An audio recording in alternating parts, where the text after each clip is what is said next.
can feel good about it. At least I had a good golf week last week because it's been a rough couple months here, but hopefully keep the momentum going and springboard it into something better this week. This is the last golfing before the playoffs really start to take into account. So this is I don't know how many of those other ones I'm going to be even getting involved in. So this is probably my last week playing for a little while. Why? Because the playoffs they have like less golfers, right? I just hate the whole system, and tournaments are always small and just weird. But I might change my mind. Sheets, any overall thoughts before we get into it? Well, it's only the stuff that I commented on yesterday in the live stream. It's kind of funny to see some of these guys priced up the way they are, but I mean, Justin Thomas is cheaper than Emmanuel Grillo. You know what I mean? Like it's funny to say only because like we always like have fun, like say, oh, let's play some Grillo at 6,700. You know what I mean? Like play some Grillo at 6,700 alongside of maybe Justin Thomas at 9,400. You know, and now we're like, whoa, what the hell's going on here? So, but listen, I don't think it's because of last week entirely. I really don't. No, I know. I mean, listen, Justin Thomas has been playing like crap for like months. And Grillo finished third at this tournament, second in this tournament last year. Well, not to mention he had won something a month or so ago, and he was really, really good last week. Yeah, fair enough. All right, so let's get into it a little bit. Let's start talking through some of these tiers and what do you think of this top tier? Who are your favorites? Finau won this, of course, last year thanks to a miracle from my guy Scott Piercy, who literally just blew up on day 5. Who had the thing won, just had to shoot par, and he shot 5 over. After shooting like 7 under every day. So, all right. So the top for me, I guess I'll go with it real quickly with the top. I have Sungjae as my favorite. I actually have Finau as my second favorite, and probably not going to be getting too much of Cam Young and Hideki. I'm a huge Cam Young believer. I think that what happened last week is going to stick in his head a little bit. He could have easily won that tournament. I know it sounds like, oh, he was 7 shots back or whatever. He was so much better than everybody tee to green. He just couldn't make a putt. And even the day where he shot like a million under, he missed like 4 inside of 7 feet. Like he just couldn't make anything. But that's not the. I think it's going to linger with him. I like Im and then Finau, but Im is my favorite. Yeah, I have Im and Hideki as my top 2 in this ring, and I have a. I think I'm pretty much over the field on both of them. And I'm pretty much under the field on both Cam Young and Finau, but I have currently Im as my highest owned total, and I have Matsuyama 4th highest owned. I mean, I don't know if we're going to be around to do a live thing, live final lineup build later, so I may as well go over this. So far it's Im, and then I have all these guys. I like all these guys. Im, Matsuyama, Finau, Cameron Young is where I'm most underweight actually. But if I had to rank them, I would say Im number 1, and then Hideki. Yeah, makes sense to me.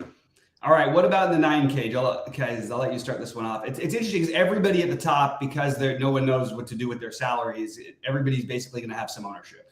Like everybody's double digits in the 9 and the 10Ks this week, I think, pretty much. What do you got here, Sheets, for the? Yeah, I mean, I like. I do have Straka rated higher than the other 9Ks. It just when I look at this, I'm just going to be one of those just like amateurs, I guess. And I see Justin Thomas cheaper than all these guys at 12% ownership. I mean, I just find it kind of hard to believe. That's something to play for to get into the playoff. Yeah, I mean, I just find it hard to believe that that's not a good play.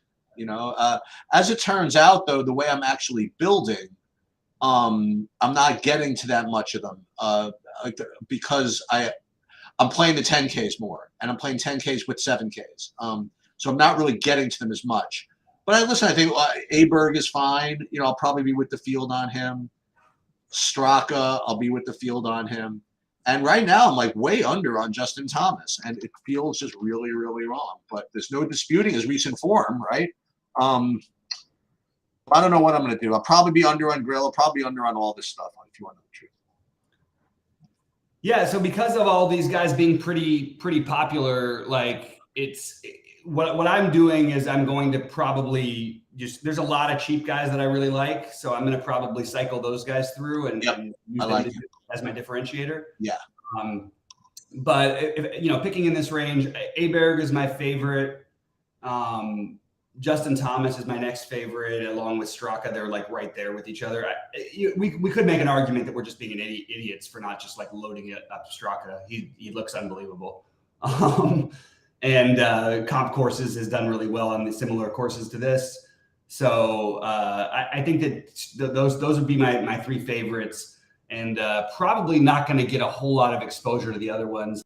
If Grillo beats me again, he beats me again. I think I'm gonna have to draw the line.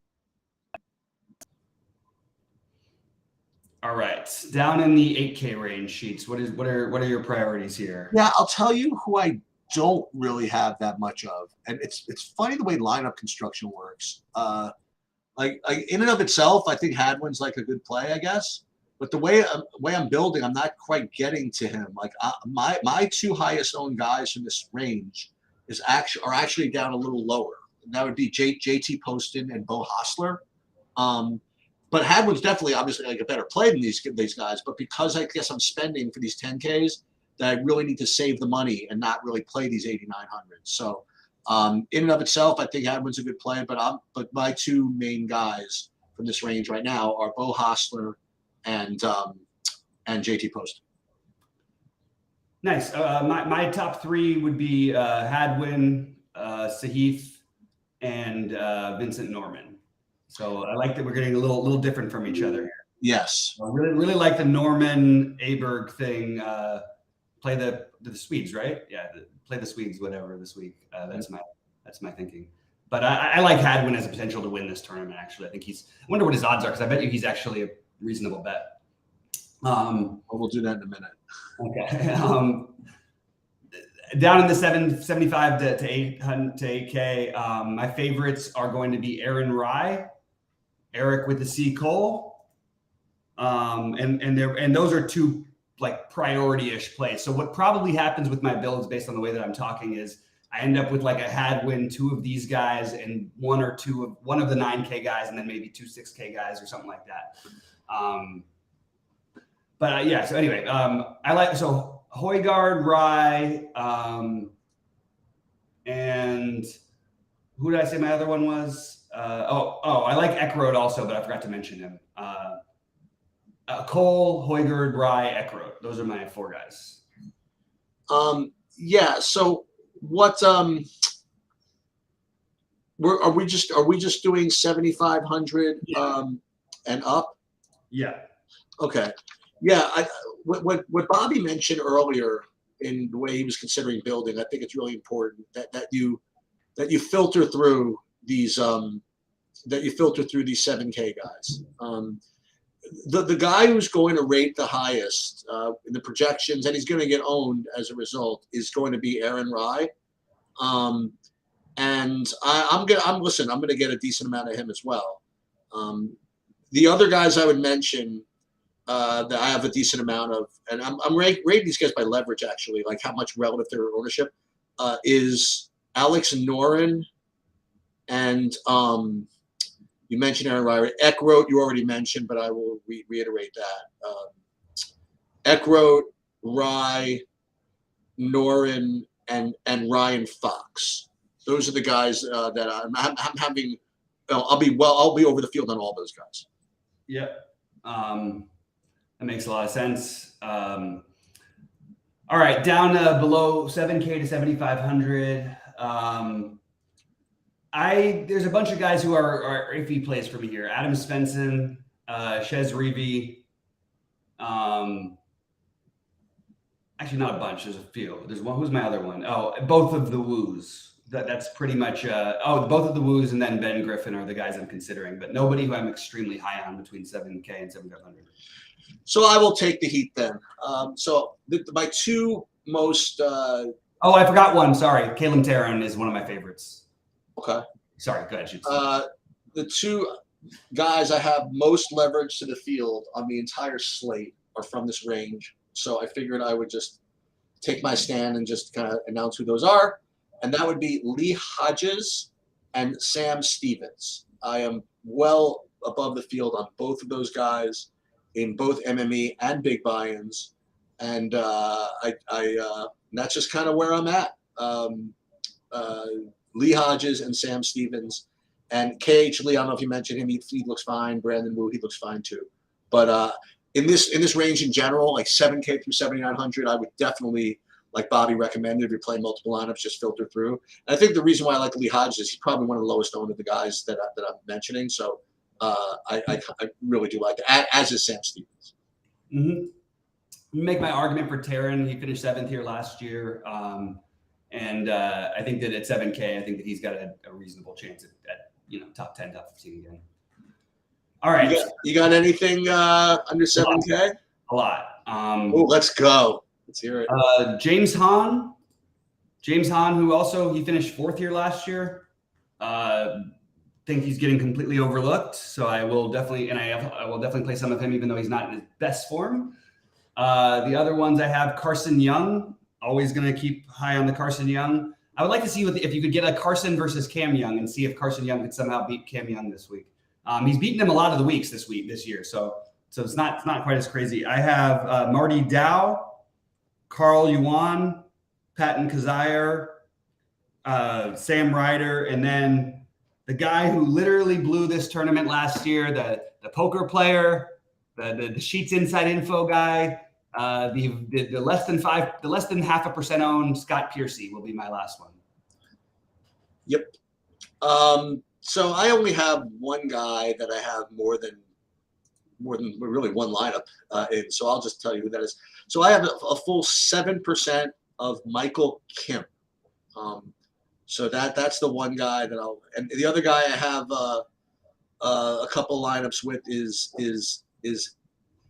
Seung-Young Kim as well. So 2 Kims, Michael Kim and Seung-Young Kim as my top 2 owned under 7K. Nice. Okay. All right. So this is what we're going to do. We're going to figure out, we're going to go through a contest, who's going to win the tournament.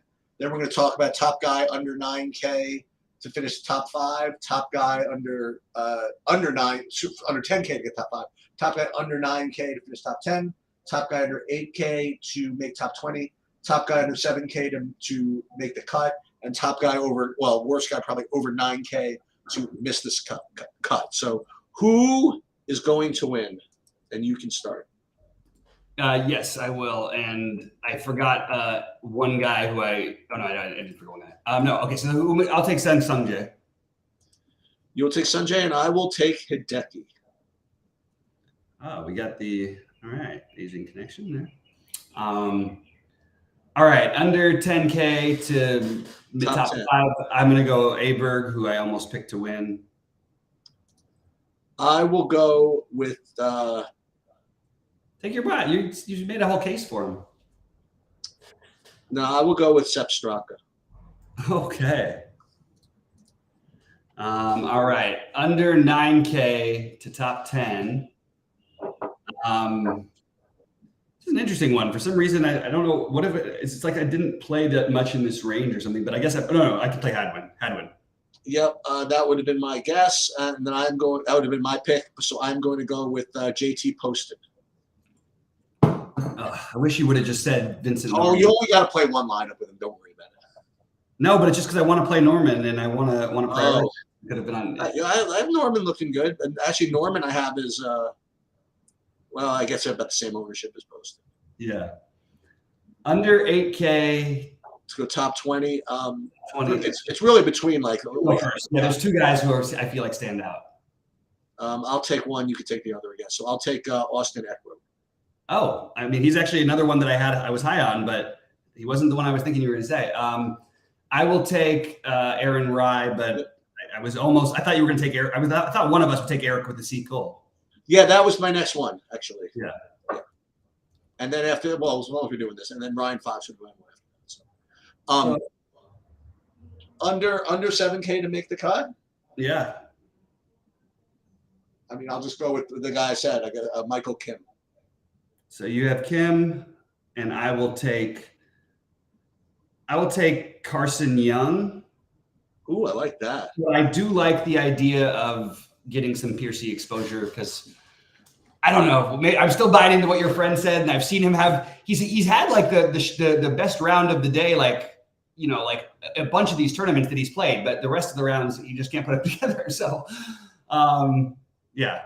So there we have it. And top guy. Wait, over 9K to miss the cut. Over 9K to miss the cut. That actually shouldn't be that hard this week. I feel like something. Yeah. I'm gonna take Gary Woodland. That's a ridiculous price. I'm gonna go with Cam Davis. That was who I was gonna pick if I didn't take Woodland. Okay, all right. There we have it. So if in fact I do go live for some reason tonight, we'll do another lineup build, and I will do one more probably projection push at some point. But like Bobby said, it might be the last full slate for a while. We'll see. Yeah, we'll see for sure. And that's pretty much it. Sheets, will you hang on a second while I do this? Yes.